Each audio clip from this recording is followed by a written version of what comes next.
ए बाळा, मनासारखं काहीच होत नाही म्हणून नाराज आहेस ना?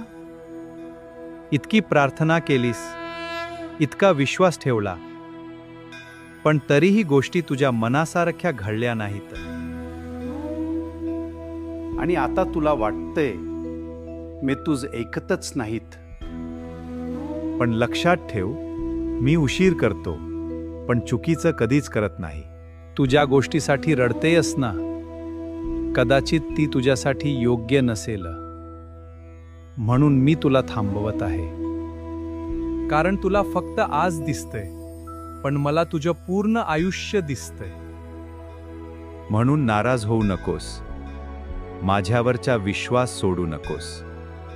आज वेळ कठीण आहे, पण कायमची नाही. ज्या दिवशी सगळं ठीक होईल ना, त्या दिवशी तुलाच समजेल की मी तुला एकटं कधीच